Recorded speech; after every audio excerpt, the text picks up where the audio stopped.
ألف لام را، تلك آيات الكتاب الحكيم. أكان للناس عجبا أن أوحينا إلى رجل منهم أن أنذر الناس وبشر الذين آمنوا أن لهم قدم صدق عند ربهم. قال الكافرون إن هذا لساحر مبين. إن ربكم الله الذي خلق السماوات والأرض في 6 أيام ثم استوى على العرش يدبر الأمر ما من شفيع إلا من بعد إذنه. ذلكم الله ربكم فاعبدوه أفلا تذكرون. إليه مرجعكم جميعا وعد الله حقا إنه يبدأ الخلق ثم يعيده ليجزي الذين آمنوا وعملوا الصالحات بالقسط والذين كفروا لهم شراب من حميم وعذاب أليم بما كانوا يكفرون. هو الذي جعل الشمس ضياء والقمر نورا وقدره منازل لتعلموا عدد السنين والحساب. ما خلق الله ذلك إلا بالحق يفصل الآيات لقوم يعلمون. إن في اختلاف الليل والنهار وما خلق الله في السماوات والأرض لآيات لقوم يتقون. إن الذين لا يرجون لقاءنا ورضوا بالحياة الدنيا واطمأنوا بها والذين هم عن آياتنا غافلون أولئك مأواهم النار بما كانوا يكسبون. إن الذين آمنوا وعملوا الصالحات يهديهم ربهم بإيمانهم تجري من تحتهم الأنهار في جنات النعيم دعواهم فيها سبحانك اللهم وتحيتهم فيها سلام وآخر دعواهم أن الحمد لله رب العالمين. ولو يعجل الله للناس الشر استعجالهم بالخير لقضي إليهم أجلهم فنذر الذين لا يرجون لقاءنا في طغيانهم يعمهون. وإذا مس الإنسان الضر دعانا لجنبه أو قاعدا أو قائما فلما كشفنا عنه ضره مر كأن لم يدعنا إلى ضر مسه كذلك زين للمسرفين ما كانوا يعملون. ولقد أهلكنا القرون من قبلكم لما ظلموا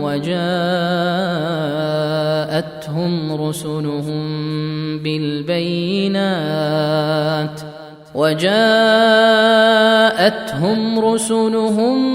بالبينات وما كانوا ليؤمنوا كذلك نجزي القوم المجرمين ثم جعلناكم خلائف في الأرض من بعدهم لننظر كيف تعملون وإذا تتلى عليهم آياتنا بينات قال الذين لا يرجون لقاء نأت بقرآن غير هذا أو بدله قل ما يكون لي أن أبدله من تلقاء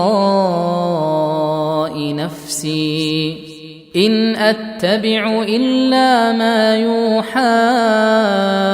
إلي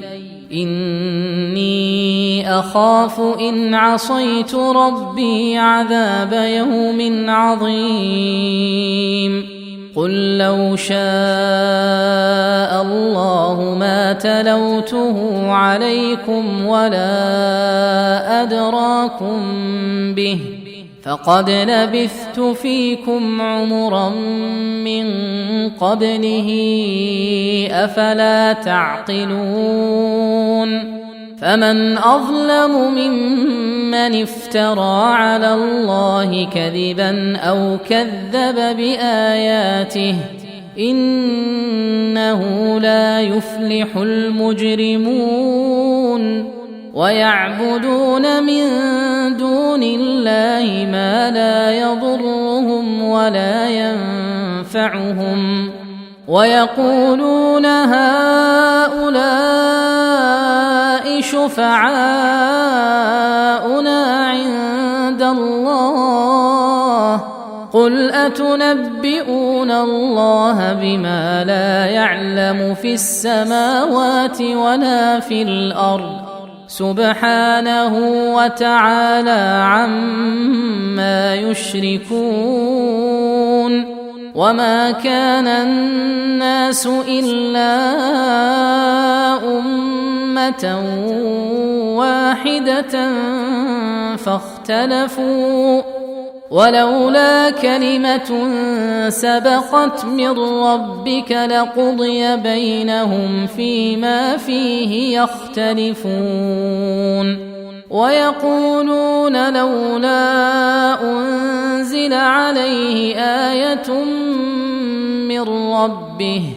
فقل إنما الغيب لله فانتظروا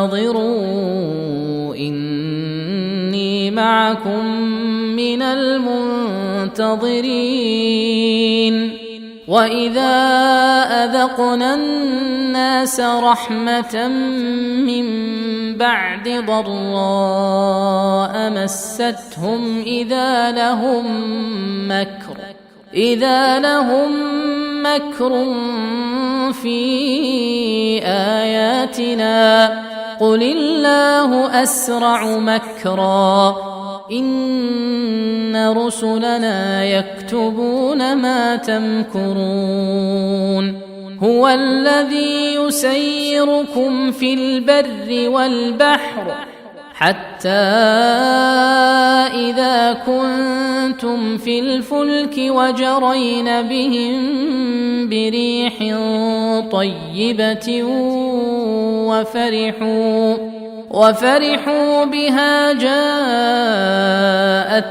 ريح عاصف وجاءهم الموج من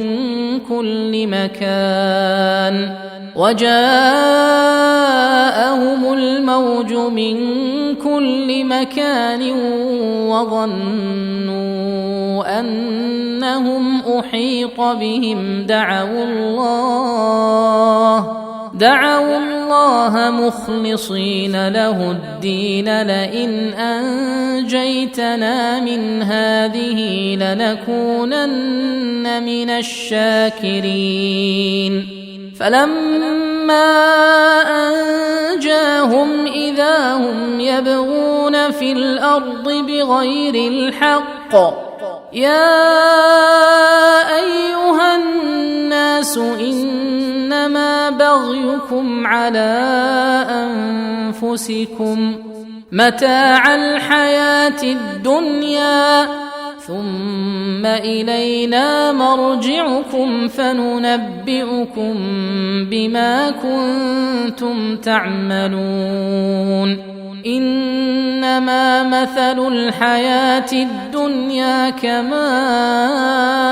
إن أنزلناه من السماء فاختلط به نبات الأرض مما يأكل الناس والأنعام حتى إذا أخذت الأرض زخرفها وزينت وظن أهلها أنهم قادرون عليها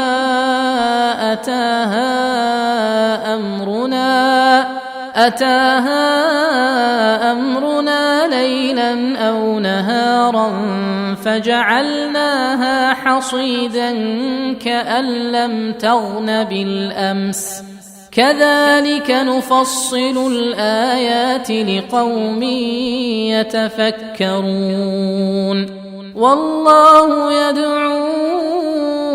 إلى دار السلام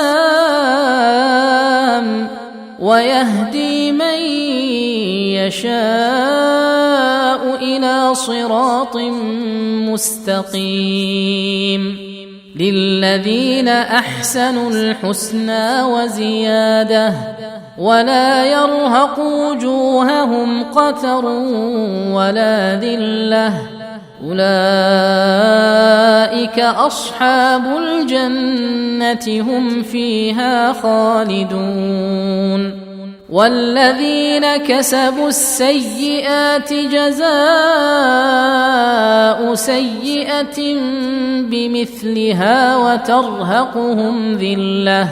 ما لهم من الله من عاصم كأنما أغشيت وجوههم قطعا من الليل مظلما أولئك أصحاب النار هم فيها خالدون ويوم نحشرهم جميعا ثم نقول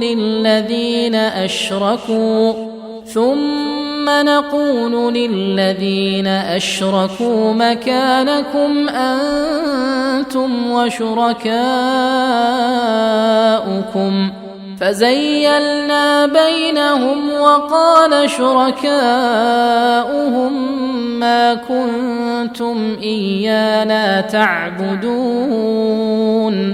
فكفى بالله شهيدا بيننا وبينكم إن كنا عن عبادتكم لغافلين هنالك تبلو كل نفس ما أسلفت وردوا إلى الله مولاهم الحق وضل عنهم ما كانوا يفترون قل من يرزقكم من السماء والأرض أمن يملك السمع والأبصار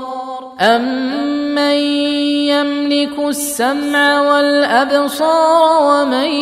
يخرج الحي من الميت ويخرج الميت من الحي ومن يدبر الأمر فسيقولون الله فقل أفلا تتقون فذلكم الله ربكم الحق، فماذا بعد الحق إلا الضلال، فأنى تصرفون. كذلك حقت كلمة ربك على الذين فسقوا أنهم لا يؤمنون. قل هل من شركائكم من يبدأ الخلق ثم يعيده؟ قل الله يبدأ الخلق ثم يعيده، فأنى تؤفكون. قل هل من شركائكم من يهدي إلى الحق؟ قل الله يهدي للحق، أفمن يهدي إلى الحق أحق أن يتبع أمن لا يهدي إلا أن يهدى، فما لكم كيف تحكمون؟ وما يتبع أكثرهم إلا ظنا، إن الظن لا يغني من الحق شيئا، إن الله عليم بما يفعلون. وما كان هذا القرآن أن يفترى من دون الله، ولكن تصديق الذي بين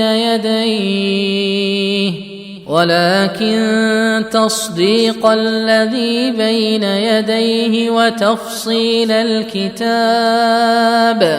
وتفصيل الكتاب لا ريب فيه من رب العالمين.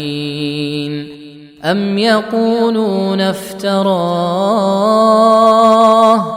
قل فأتوا بسورة مثله وادعوا من استطعتم من دون الله إن كنتم صادقين. بل كذبوا بما لم يحيطوا بعلمه ولما يأتهم تأويله، كذلك كذب الذين من قبلهم، فانظر كيف كان عاقبة الظالمين. ومنهم من يؤمن به ومنهم من لا يؤمن به، وربك أعلم بالمفسدين.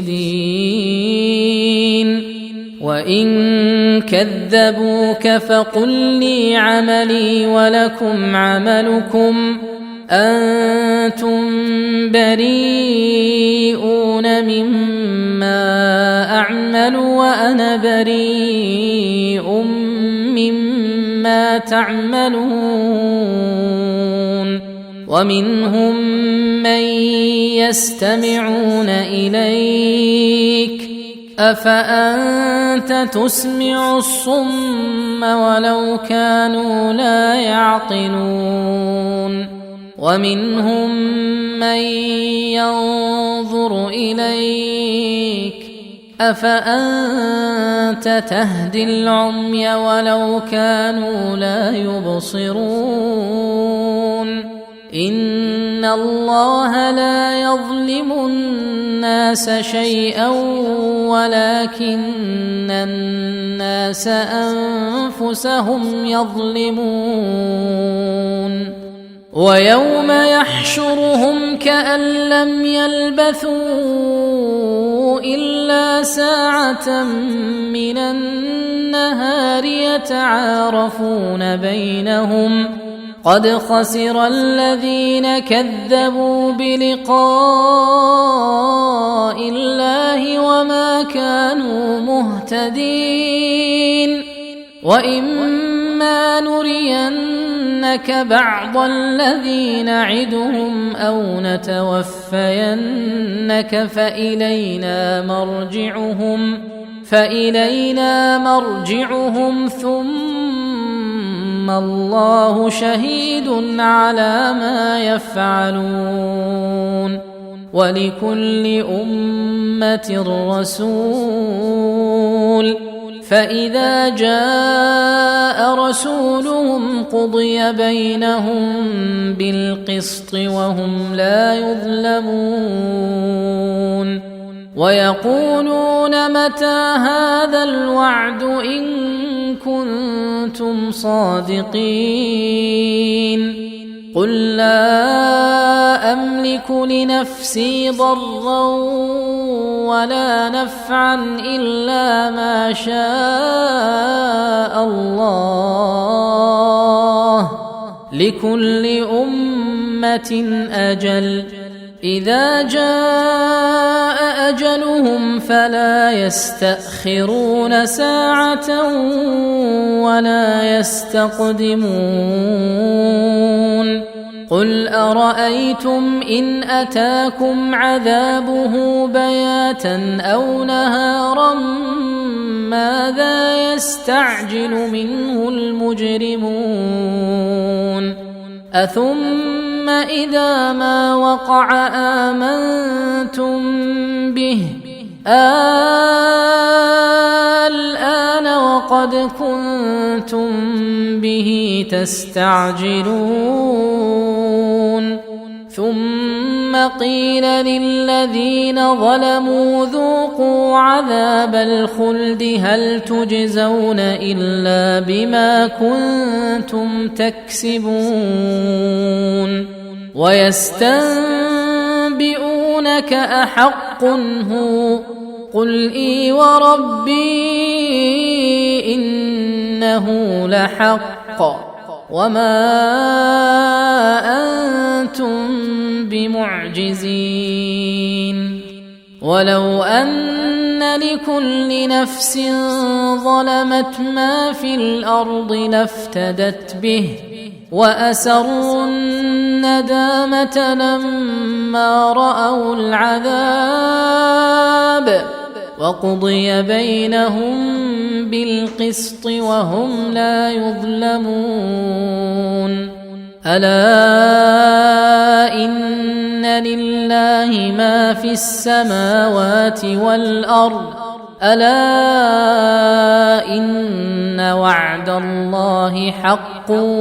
وَلَكِنَّ أَكْثَرَهُمْ لَا يَعْلَمُونَ هُوَ يُحْيِي وَيُمِيتُ وَإِلَيْهِ تُرْجَعُونَ يَا أَيُّهَا النَّاسُ قَدْ جَاءَتْكُم مَّوْعِظَةٌ مِّن رَّبِّكُمْ وَشِفَاءٌ لِّمَا فِي الصُّدُورِ وَهُدًى وَرَحْمَةٌ لِّلْمُؤْمِنِينَ قُلْ بِفَضْلِ اللَّهِ وَبِرَحْمَتِهِ فَبِذَلِكَ فَلْيَفْرَحُوا هُوَ خَيْرٌ مِّمَّا يَجْمَعُونَ قُلْ أَرَأَيْتُم مَّا أَنزَلَ اللَّهُ لَكُم مِّن رِّزْقٍ فَجَعَلْتُم مِّنْهُ حَرَامًا وَحَلَالًا قُلْ اللَّهُ أَذِنَ لَكُمْ أَمْ عَلَى اللَّهِ تَفْتَرُونَ وَمَا ظَنُّ الَّذِينَ يَفْتَرُونَ عَلَى اللَّهِ الْكَذِبَ يَوْمَ الْقِيَامَةِ إِنَّ اللَّهَ لَذُو فَضْلٍ عَلَى النَّاسِ وَلَكِنَّ أَكْثَرَهُمْ لَا يَشْكُرُونَ وما تكون في شأن وما تتلو منه من قرآن ولا تعملون من عمل إلا كنا عليكم شهودا إذ تفيضون فيه وما يعزب عن ربك من مثقال ذرة في الأرض ولا في السماء ولا أصغر من ذلك ولا أكبر إلا في كتاب مبين ألا إن أولياء الله لا خوف عليهم ولا هم يحزنون الذين آمنوا وكانوا يتقون لهم البشرى في الحياة الدنيا وفي الآخرة لا تبديل لكلمات الله ذلك هو الفوز العظيم ولا يحزنك قولهم إن العزة لله جميعا هو السميع العليم ألا إن لله من في السماوات ومن في الأرض وما يتبع الذين يدعون من دون الله شركاء إن يتبعون إلا الظن وإن هم إلا يخرصون هو الذي جعل لكم الليل لتسكنوا فيه والنهار مبصرا إن في ذلك لآيات لقوم يسمعون قالوا اتخذ الله ولدا سبحانه هو الغني له ما في السماوات وما في الأرض إن عندكم من سلطان بهذا أتقولون على الله ما لا تعلمون قل إن الذين يفترون على الله الكذب لا يفلحون متاع في الدنيا ثم إلينا مرجعهم ثم نذيقهم العذاب الشديد بما كانوا يكفرون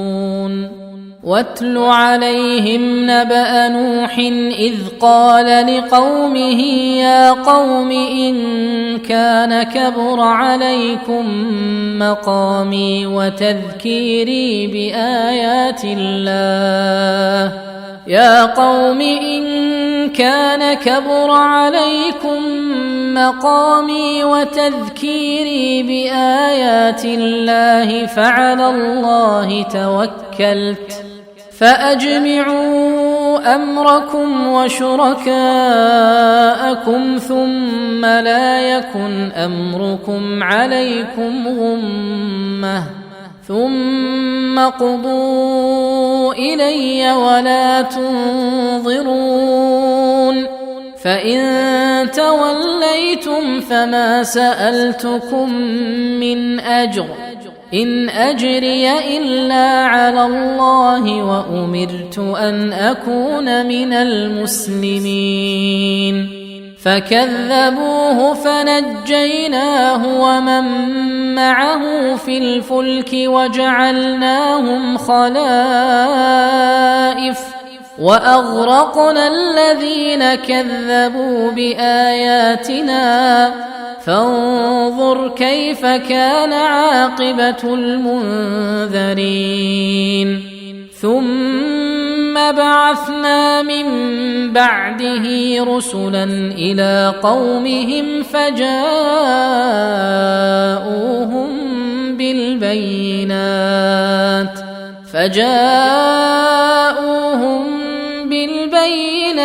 فما كانوا ليؤمنوا بما كذبوا به من قبل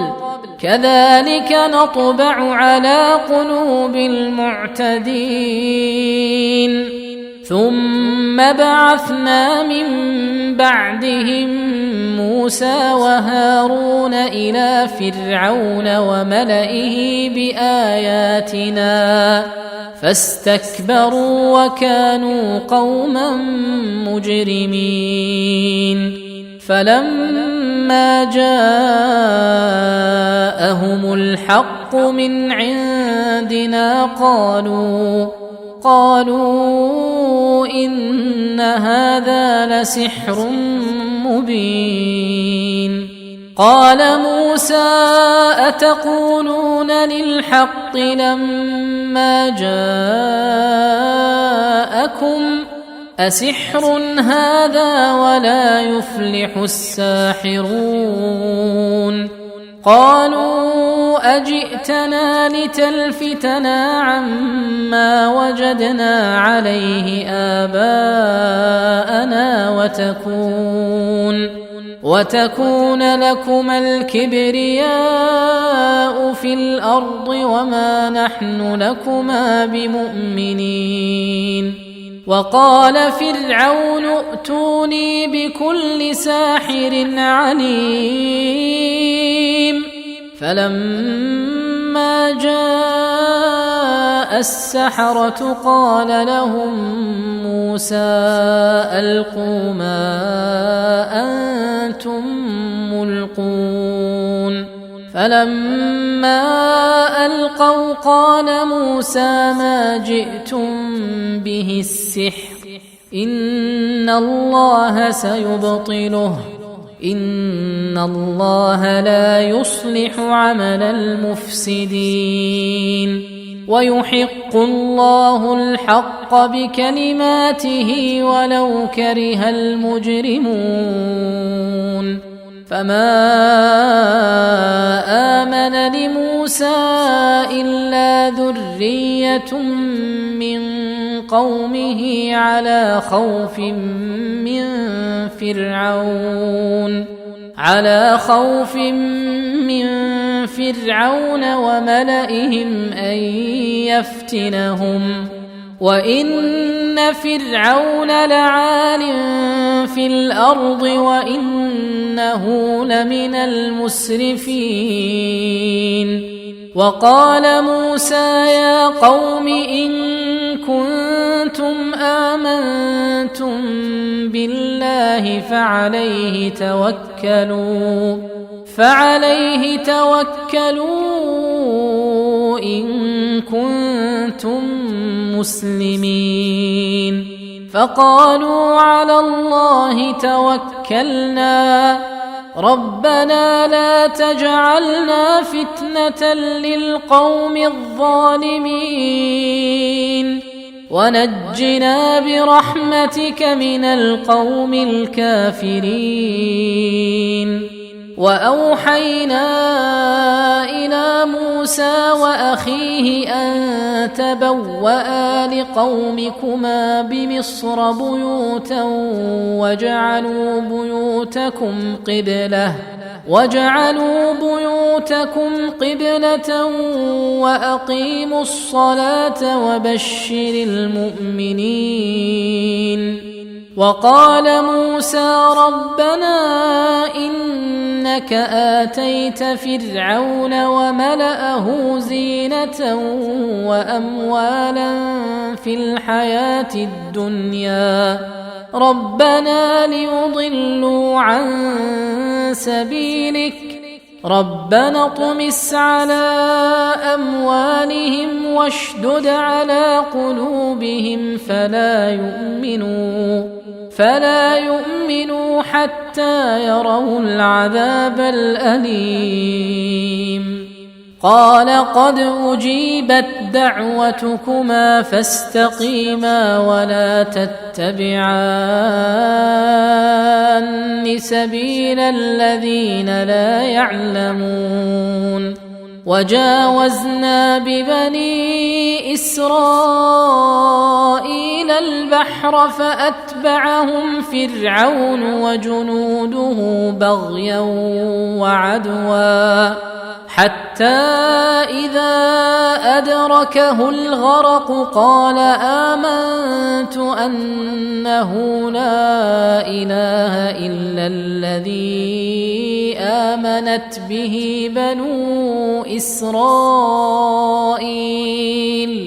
قال آمنت أنه لا إله إلا الذي آمنت به بنو إسرائيل وأنا من المسلمين الآن وقد عصيت قبل وكنت من المفسدين فاليوم ننجيك ببدنك لتكون لمن خلفك آية وإن كثيرا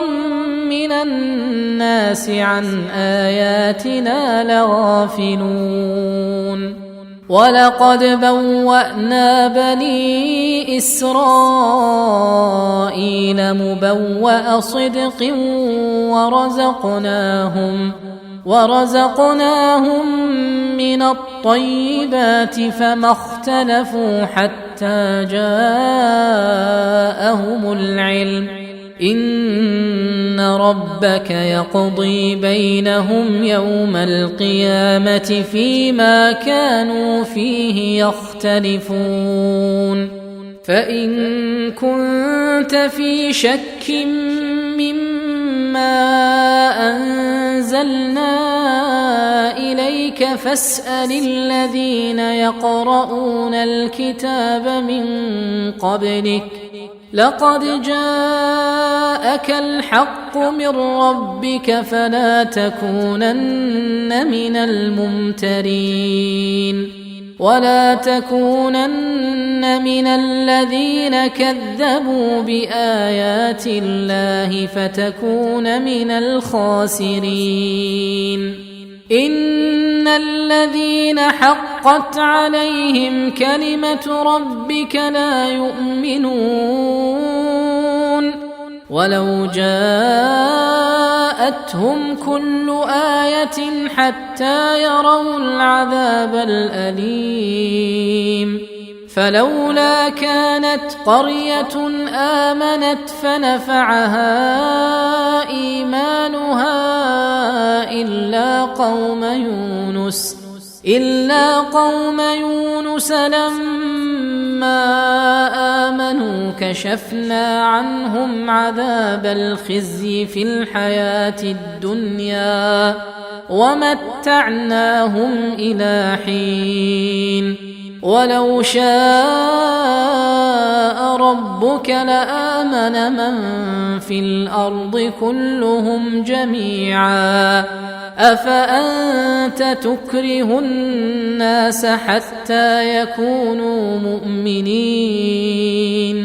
وما كان لنفس أن تؤمن إلا بإذن الله ويجعل الرجس على الذين لا يعقلون